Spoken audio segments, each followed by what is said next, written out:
다른 때보다 좀 이렇게 앞으로 나와서 앉아주시니까 훨씬 좋은데요. 가까이서 뵙고 앞으로 이런 대형을 가급적 좀 유지해 주시면 감사하겠습니다. 네. 로마 제국은 그리스 제국을 정치적으로 군사적으로 정복을 했지만 무너뜨렸습니다만은, 그렇지만 그리스의 철학과 문화, 그리스의 그런 정신적인 유산은 그대로 계승했습니다. 그래서 로마 제국의 지배 아래에서도 그리스의 아테네는 제국의 그 로마 제국 전체의 정신적 문화적인 중심지였습니다. 아테네 시민들은 문학과 철학뿐만 아니라 우리가 잘 아는 것처럼 건축과 예술에도 뛰어났죠. 그렇기 때문에 자신들이 품고 있는 이상 그리고 사상을 조각과 건축물로 표현하곤 했습니다. 그래서 아테네는 여러분 가보신 분들도 계시겠고 영화나 사진이나 그런 것을 통해서 보셨겠지만은 아테네라고 하는 도시 안이 얼마나 많은 정말 다양한 그 신들을 위한 신전들이 있습니까? 그리고 신과 인간이 조합된 반신 반인의 영웅들, 그런 영웅들을 형상화한 수많은 조각품들이 그 도시 안에 있지 않습니까? 바울은 2차 선교 여행을 하는 동안 그 아테네 위쪽에 있는 그 아테네 반도의 그 위쪽에 있는 데살로니가 그리고 베레아를 거쳐서 이 아테네에 들어오게 됩니다. 그런데 바울이 아테네라고 하는 도시에 들어와서 굉장히 놀라는데요. 이 사람들의 지적인 수준이 너무나 높고 또 진리에 대한 탐구의 분위기가 너무나 진지해서 바울이 굉장히 내심 놀랐던 것 같아요. 특히 아테네에는 그 당시에 그 에피쿠로스 학파 그리고 스토아 학파라고 하는 아주 유명한 두 개의 철학 학파가 있었습니다. 여러분도 들어서 잘 아시죠? 또 예전에 우리가 공부했던 배웠던 그런 내용일 텐데, 에피쿠로스 기억나세요? 그 견유 학파 이래서 이렇게 늘 슬슬 거닐면서 어떤 즐거움을 쫓는, 그래서 그 쾌락주의자들 이렇게 말합니다. 그렇지만 사실은 너무 단순하게 생각하셔서는 안 돼요. 지금 여기서 누릴 수 있는 만족을 추구하는, 어떻게 보면 굉장히 깊은 어떤 진리를 추구하는 사람들이에요. 동양적으로 보면 노장 사상에 가까운 사람들입니다. 무위, 자연 이러면서 에피쿠로스 학파 굉장히 아주 유명하고 따르는 사람들이 많았던 학파입니다. 스토아 학파는 사실 단순하게 정의할 수 없을 정도로 그 깊이가 깊고 넓이가 넓어요. 나중에 그 토마스 그 아퀴나스라고 하기도 하죠. 이 토마스 아퀴나스라고 하는 기독교 신학을 집대성한 사람이 이 철학의 바탕 위에서 이 철골 구조처럼 이렇게 이것을 사용하죠. 그리고 신학을 여기 세웁니다. 그만큼 이 스토아 학파와 에피쿠로스 학파는 굉장히 유명할 뿐만 아니라 아주 그 진리를 향해서 그 쫓아가는 어떤 학문적 진리를 쌓아놓는 굉장히 커다란 그런 진리의 틀이라고 할 수가 있습니다. 이 사람들이 일찍이 2000년 전에 이미 마음을 열어놓고 다른 사람들의 진리 주장을 열린 마음으로 듣고 그들과 토론하기를 좋아했습니다. 그래서 자기들이 틀린 것이 있으면 내려놓고 비록 새로운 주장이라 할지라도 합당하면 귀 기울이고 듣고 배웠습니다. 그래서 바울은 거기 가서 자기가 믿고 있는 진리에 대해서 그들과 토론했어요. 워낙 열려있는 분위기였기 때문에 토론이 이루어졌습니다. 그런데 바울이 누굽니까? 대단히 뛰어난 그 토론가예요. 수사학에 뛰어난 사람입니다. 이 바울이 그런 능력을 가지고 한 번도 들어보지 못했던 이름 예수, 그리고 한 번도 별로 생각해보지 않았던 부활이라는 개념을 가지고 주장을 하고 설명을 하니까 이 아테네 사람들이, 이 철학자들이 호기심을 갖게 돼요. 그래서 거기에 관습을 따라 아주 이렇게 평범하게 여러 사람들과 대화를 하다가 이 사람의 주장이 굉장히 들을만하다 하면 공적인 토론 장소로 이렇게 초대합니다. 그 광장이 아레오파고라고 하는 곳입니다. 아레오파고 광장에 바울을 아테네 철학자들이 공식적으로 초대해요. 그래서 아테네 유명한 공개 토론장에 바울이 딱 섭니다. 바울은요, 아테네의 지식인들이 가득 들어찬 공개 광장에서 자기가 보고 듣고 느낀 점을, 아테네에 와서 보고 듣고 느낀 점을 이제 쏟아놓기 시작합니다. 여러분, 그 고대 로마 유적지를 가보면 공개 광장이라는 곳이 이렇게 원형극장식으로 되어 있죠. 계단별로 이렇게 되어 있어서 신비한 것은 거기서 그냥 마이크 없이 마이크를 댄 것과 같은 사운드로 저 뒤까지 들려요. 굉장히 신기해요. 아주 과학적이고 놀랍습니다. 그러니까 가득 들어찬 사람들 앞에서 육성으로 토론을 하고 주장을 해도 다 들을 수가 있는 분위기인 거죠. 거기서 바울은 그 가득 들어찬 아테네의 지식인들을 향해서 이렇게 얘기합니다. 내가 보니 당신들은 진리에 대한 탐구심과 종교심이 아주 많은 것 같습니다. 그래서 다양한 진리와 수많은 신들을 쫓고 있는 것 같습니다. 근데 내가 깜짝 놀란 것은 여러분이 예배하는 대상들 가운데 심지어 알지 못하는 신에게라고 새겨진 제단도 내가 보았습니다.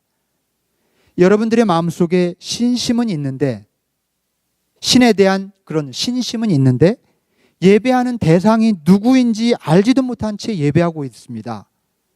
그래서 이제 내가 여러분이 잘 알지도 못하고 예배하는 그 신이 누군지, 진정한 신이 누군지 알려드리려고 합니다. 이렇게 말을 해요. 사람들이 얼마나 그 호기심을 갖게 됐을까요? 저 사람이 무슨 얘기를 하는 것일까? 여기서 바울은요, 아테네 사람들이 예배하는 신의 특징을 이렇게 요약합니다. 여러분 잘 들어보시기 바랍니다. 바울이 아테네 사람들이 예배하는 신에 대해서 해놓은 요약, 이렇게 얘기합니다. 사람의 손으로 지은 신전에 거하는 사람, 거하는 신, 사람의 손으로 지은 신전에 거하는 신, 그리고 사람의 손으로 음식을 공급받고 섬김을 받는 신, 그렇게 말합니다. 사람이 지은 신전에 갇혀 있고 사람이 공급하는 제사 음식에 길들여진 신이라는 거예요. 이런 신은 사람에 의해 만들어진 신이고 사람에 의해 컨트롤되는 신이라고 할 수 있습니다. 그래서 사람이 신을 예배하지만 사실은 그 신 위에 사람이 군림하고 있는 것과 같습니다. 이런 신은 참된 신일 수 없다고 바울이 논증하고 있는 거예요. 사람이 사람이 만들어 놓은 신전 안에서 머무는 신이 어떻게 신일 수 있느냐, 이런 논리로 주장을 펴고 있는 것입니다. 여러분, 2000년 전에 아레오파고라고 하는 아테네의 한 광장에서 있었던 사건, 문화와 삶의 방식이 오늘과는 완전히 다른 시대를 살던 사람들에게 바울이 했던 말이지만, 이 아레오파고 광장에서 울려 퍼진 이 바울의 메시지는 우리 시대, 오늘의 신앙인들에게도 여전히 살아있는 메시지로 남아 있습니다. 왜 그럴까요? 왜냐하면 그 시대와 우리 시대가 문화의 옷만 갈아입었을 뿐 그 실상과 내면의 상태가, 내면의 문제가 놀랍도록 유사하기 때문입니다. 제가 한번 설명해 보겠습니다. 얼마나 그 시대와 우리 시대가 유사한지, 닮았는지. 오늘날 학문 세계는 전문가들이 차고 넘칩니다. 정말 그 박사들이 많은 시대에 우리가 살고 있어요. 박사라 하면 그 분야의 전문가 중에 최고 전문가를 뜻하죠. 차고 넘칩니다. 그리고 그들은 강단에서 혹은 책으로 놀라운 지식을 전하고 있어요.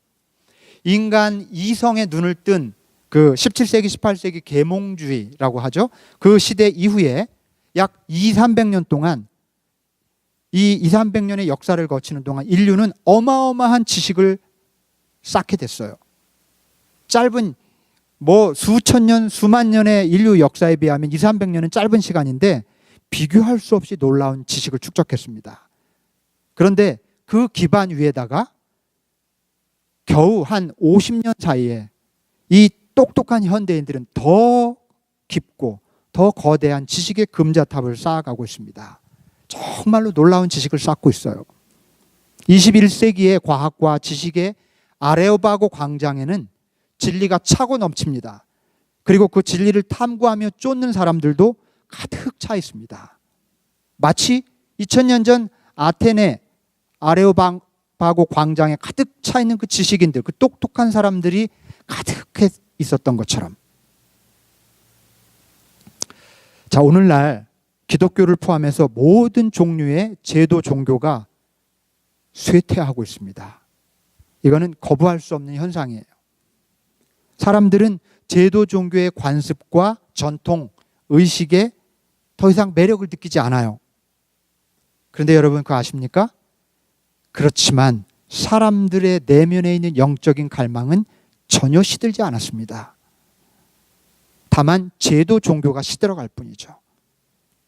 이런 현상이 어떻게 나타나느냐? 마음을 다스리는 심리 서적 같은 것들이 서점가에 늘 베스트셀러예요. 동서양을 막론하고 한국과 미국을 막론하고 그렇습니다. 그리고 요가라든지 명상 이런 거는 현대인의 가장 유행하는 취미생활이 되었습니다. 기존 종교에는 관심이 없지만 사람들의 마음속에 원초적인 종교심은 시들지 않았고요. 또 영적으로 터치해주는 어떤 대안적인 삶의 방식에 현대인들이 굉장히 많은 관심을 갖고 있습니다. 그런 증거가 차고 넘쳐요. 아테네 시민들에게 바울이 그랬습니다. 여러분들은 종교심이 참 많습니다. 그렇게 얘기했던 거하고 굉장히 비슷하죠. 한편 기존의 종교인들은 이런 식이에요. 하나님, 당신은 거기 계십시오. 제가 힘든 일 있을 때 종종 형편을 아랠 테니 너무 간섭하지 마시고 그냥 거기서 나를 가끔씩 좀 도와주시기만 하면 됩니다. 솔직히 당신이 누구고 또 어떤 분인지 저는 그렇게 관심은 없습니다. 이런 식이에요. 가만히 보면 이런 주장, 이렇게 주장하진 않지만 우리 마음이 가끔 이렇지 않을까 싶은 거죠. 사정이 이렇다 보니까 오늘의 신앙인들은 자신들이 예배하는 신에 대해 아는 바가 너무 적은 것 같아요. 사실 하나님에 대해서 얼마나 알고 있는지 이렇게 자문을 해보면 하나님에 대해서 너무 관심 자체를 별로 두지 않았던 것 같다는 것을 깨닫게 됩니다. 바울이 아테네의 신전 이곳저곳을 돌아다니며 보았던 알지 못하는 신에게라는 이 제단의 글귀는 그래서 오늘 이 시대에 신앙인들이 예배하는 제단에 쓰여 있는 글귀일지도 모르겠습니다. 그리고 사람들은 자꾸 신을 크고 화려한 집에 모셔두려고 합니다. 태국에 가보니까 어디를 가나 눈에 띄는 건물들이 막 화려하고 크고 눈에 확 띄는 건물들이 있는데 이 태국이 불교 국가 아닙니까? 그런데 거의 다 그런 건물들은 절이에요. 절, 사찰. 그런데 들어보니까 할 수 있는 한 태국 사람들은 가장 눈에 띄게 일부러 화려한 형태로 절을 짓고 할 수 있는 한 가장 번쩍거리는 금색으로 불상을 이렇게 만든다고 합니다. 그 보신 분들은 아시겠지만 이 기와 같은 것도 이렇게 뾰족하게 아주 그 날카롭게 그렇게 만들어요. 화려함을 더하게 하기 위해서. 그리고 아주 강한 빨간색 그리고 금색 이런 것들을 가득 이렇게 도금을 했죠. 태국의 사찰이 그렇습니다. 이게 뭐예요? 어떤 정신을 담고 있습니까? 부처님을 자기들이 지은 신전에 거하게 하려는 겁니다.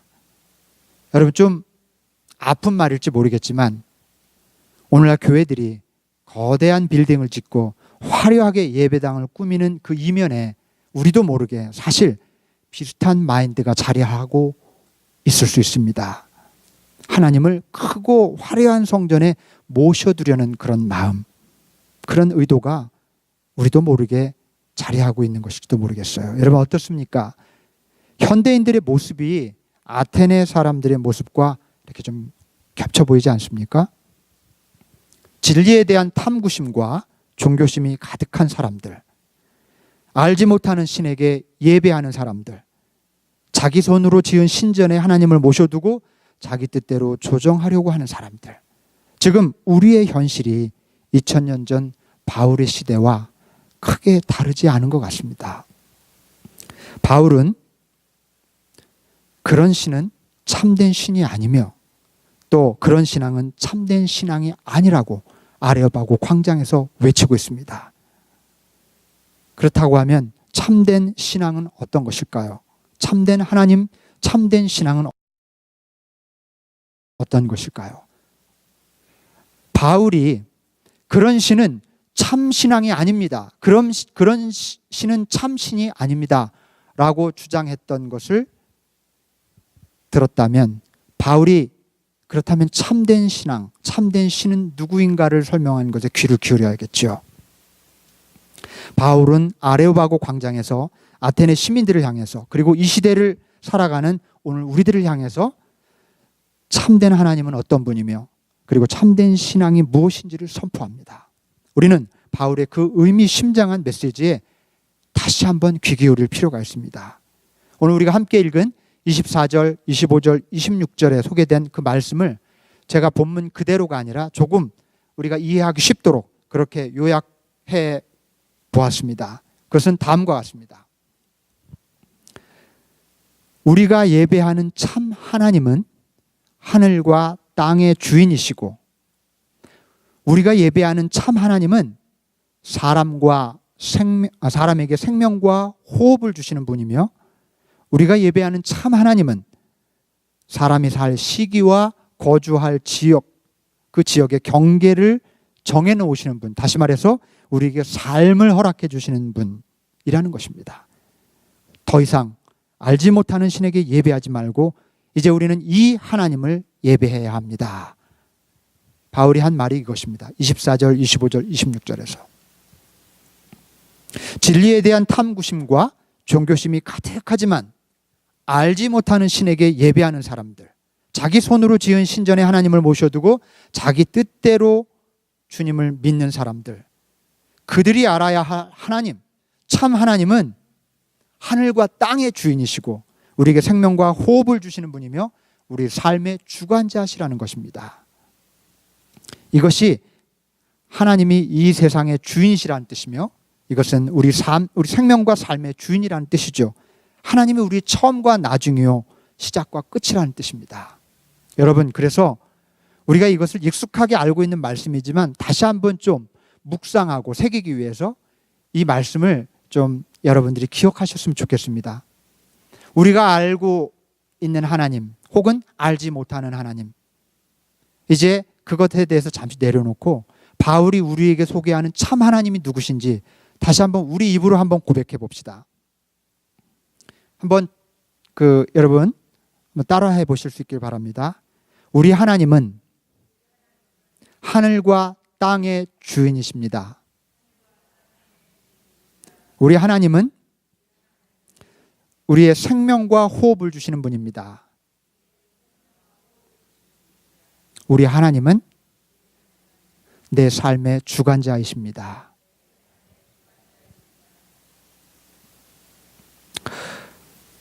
우리가 지은 신전에 그분을 모셔두고 우리 마음대로 컨트롤할 수 있는 분이 아니라 반대로 우리 하나님은 그분이 경계 지어주신 삶의 영역에서 우리가 사는 것이고 그분이 주신 생명과 호흡으로 우리가 사는 것이며 또 그분의 사랑과 은혜의 섭리에 의해서 우리가 사는 것입니다. 우리가 예배하는 하나님은 바로 이런 분이고 하나님이 이런 분이라는 것을 똑똑히 명심하고 기억하는 게 예배의 근본적인 목적입니다. 우리가 예배할 때마다 우리 예배를 통해 하려고 하는 일은 하나님이 어떤 분인지를 똑똑히 알고 깨닫는 것입니다. 깨닫기 위함인 것입니다. 그렇다고 하면 참 신앙은 어떤 것일까? 오늘 본문 27절을 보면은 하나님이 우리에게 하늘과 땅을 지어주시고 또 생명과 호흡을 주시고 또 삶을 허락해 주신 이유가 우리로 하여금 하나님을 찾게 하시기 위함이다 라고 말하고 있어요. 우리로 하여금 하나님을 찾게 하시려고. 사실 하나님은 우리가 생각하는 것처럼 멀리 떨어져 계신 분이 아니어서 우리가 더듬어 찾기만 하면 만날 수 있다는 것입니다. 바로 이것입니다. 하나님이 멀리 떨어져 계시지 않은 분임을 깨닫고 더듬어 찾는 것이 참된 신앙이라는 거예요. 참된 신앙. 멀리 계신 분이 아니기 때문에 우리가 더듬어 찾는 것. 이것을 28절에서 좀 덧붙여서 이렇게 설명하는데요. 바울은 아테네 시민들이 이해하기 쉽도록 스토아 학파에 속한 한 시인의 말을 인용해서 참된 신앙이 뭔지를 설명하죠. 그것은 우리가 하나님 안에서 살고 움직이고 존재하는 것입니다. 참된 신앙은 하늘과 땅의 주인이시고 우리에게 생명과 호흡을 주시며 삶을 허락해 주시는 그 하나님 안에서 사는 것이고 그 하나님 안에서 움직이는 것이고 하나님 안에서 존재하는 것 외에 다른 것이 아니라는 것입니다. 만일 우리가 하나님 안에서 살고 하나님 안에서 움직이고 하나님 안에서 존재할 수 있다면 우리는 더 이상 알지 못하는 신에게 예배하는 일은 일어나지 않을 것입니다. 뭐라고요? 어떻게 한다고요? 하나님 안에서 살고 움직이고 존재할 수 있다면, 그러면 우리는 하나님을 온전히 예배하는 하나님의 자녀들이 될 수 있다는 말씀입니다. 여러분 꼭 기억하실 수 있기를 바랍니다. 하나님 안에서 살고 하나님 안에서 움직이고 하나님 안에서 존재하는 신앙인들이 되실 수 있기를 바랍니다. 여러분, 비행기 운전하는 법을 우리가 이론으로 배우고 알게 되었다고 해서 비행기를 운전할 수 있습니까? 아닙니다. 비행기를 직접 운전해 봐야, 우리가 가진 지식을 가지고 비행기를 직접 운전해 봐야 비행기를 운전할 수 있게 될 겁니다. 마찬가지로 하나님 그리고 신앙에 대해서 배우고 알게 되었다고 해서 참 신앙인이 되는 것이 아닙니다. 오늘 우리가 참 신앙인으로서 참된 신앙 생활을 하려면 하나님 안에서 살고 하나님 안에서 움직이고 하나님 안에서 존재해야 된다는 것을 배우고 알게 되었습니다. 그러나 그것을 배우고 알게 되었다고 해서 참 신앙인이 저절로 되는 게 아닙니다. 실제로 하나님을 경험해야 됩니다. 다시 말해서 하나님 안에서 살고 움직이고 존재해 봐야 한다는 것입니다. 하나님 안에서 살고 움직이고 존재하기 위해 제가 아는 한 가장 좋은 길을 소개하겠습니다. 여러분, 향심 기도를 실천하시기 바랍니다. 만일 향심 기도를 우리가 여러분 해보신 분들이 계실 텐데 그게 좀 어렵게 느껴지시는 분들을 위해서 이 향심 기도에 기반한 묵상 기도를 제가 오늘 여러분에게 좀 소개하겠습니다. 우리 애시반 한인교회 교우들은 꼭 이 기도를 좀 실천할 수 있으면 좋겠어요. 이 기도가 중요해서가 아니라 이 기도가 우리로 하여금 하나님 안에서 살고 움직이고 존재하게 해 주기 때문입니다. 여러분 같이 한번 해보시겠습니까? 이 기도, 하나님 안에서 살고 움직이고 존재하기 위해서 먼저 여러분 조용한 시간과 장소를 정해서 매일 10분씩 꼭 2차례 기도하실 수 있기를 바랍니다. 그래서 그 시간이 되면 그 장소에 가셔서 눈을 감고 침묵 속에서 잠시 기다리는 거예요. 그리고 마음 중심에 놓여있는 영혼의 테이블에 주님을 초대하십시오. 그런 상상을 한번 해보세요. 우리가 찻집에서 이렇게 테이블이 있고 앞에 의자, 내 의자, 이렇게 의자가 있어서 딱 앉아있고 앞에 주님이 이렇게 초대되는 그런 장면 상상해 보실 수 있죠?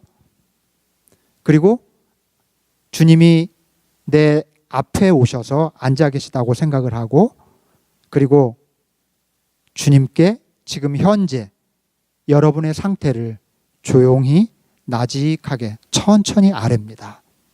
저마다 지금 현재 내 상태가 있어요. 어떤 일로 걱정이 있을 수도 있고 화가 났을 수도 있고 불안하고 초조할 수도 있어요. 그 상태를 내 앞에 마주하고 계신 주님께 천천히 아뢰는 겁니다.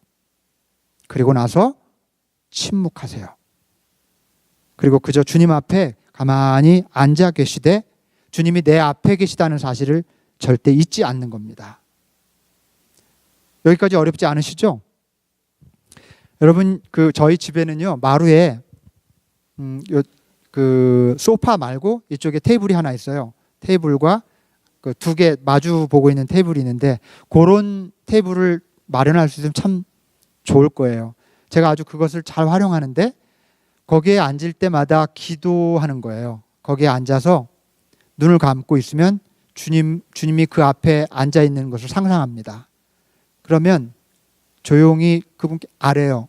앞에 계신 주님께 제 상태를 아뢰기도 하고 또 때로는 교인들의 어려운 사정을 중보로 아뢰기도 합니다. 어느 정도 그렇게 아뢰다 보면 막 급하게 하실 필요 없어요. 우리가 통성으로 기도할 때처럼 그냥 조곤조곤 앞에 여러분이 누군가 만날 때 내 얘기를 할 때 막 급하게 막 큰 소리로 막 그러지 않아도 되잖아요. 그죠? 차를 마시는데 그러지 않습니다. 주님과 그런 시간을 갖는 티타임을 갖는 거예요. 그런데 중요한 것은 그렇게 아뢰고 난 다음에 이제 그분께도 말할 기회를 드리는 게 침묵이에요. 그리고 입을 다뭅니다. 가만히 입을 다물고 계세요. 그러면 귀로 들리는 사건은 잘 안 일어날 겁니다. 그러나 그분께 말할 시간을 드린다는 의미로 침묵하며 그냥 그분을 가만히 바라보는 거예요. 앞자리에 계신 주님을 가만히 보면서 침묵하고 머물러 계세요. 짧게는 10분, 길게는 20분이면 충분합니다. 처음에 10분 정도가 적당한데 나중에 좀 더 앉아 있고 싶어요. 주님과 함께 있는 그 시간이 그냥 좋아요. 그런데 가끔 분심이나 잡념이 떠올라요. 그건 뭐냐면 사랑하는 주님과 내가 앉아있는데 옆에 사람이 지나가는 거예요. 종업원이 지나갈 수도 있고 그러면 앞에 사람이 있는데 자꾸 그 사람한테 정신을 뺏기면 별로 앞에 계신 분이 좋아하지 않으시겠죠? 주의를 뺏기더라도 다시 앞에 계신 주님을 바라보는 겁니다. 그렇게 10분. 여러분 하루에 2번만 한번 해보세요. 기도 시간을 따로 갖지 않으셨던 분들도 한번 해보세요. 그렇게 하고 10분쯤 지나면 주기도문으로 기도를 마치시면 됩니다. 여러분 please 저와 함께 이 기도 한번 실천해 봅시다. 하루에 2번. 정말 마음에 깊은 평안이 찾아오고요. 겸손한 자신감 같은 게 생기고 굉장히 너그러워져요. 주님과 동행하는 의미가 뭔지 맛을 좀 보게 돼요. 주님 안에서 살고 또 주님과 함께 움직이고 주님 안에서 존재하는 일이 벌어집니다. 그래서 저는 이렇게 매일 하루 2번씩 주님과 티타임을 갖는다면 주님 앞에 조용히 아뢰고 가만히 주님 앞에 머무른 시간을 갖는다면 우린 틀림없이 하나님 안에서 살고 또 움직이고 존재하는 진정한 신앙인이 될 수 있다고 믿습니다. 여러분 그러면 이제 비행기를 그냥 이론으로 배우고 알았던 데서 여러분 직접 비행기를 모는 그런 사건이 우리 안에 일어나리라고 분명히 확신합니다. 이제 더는 알지 못하는 신에게 예배하는 자가 되지 맙시다. 정말 주님 안에서 살고 주님 안에서 움직이고 존재하는 참 신앙인들이 되실 수 있기를 주님의 이름으로 간절히 축원합니다. 아멘. 기도합시다.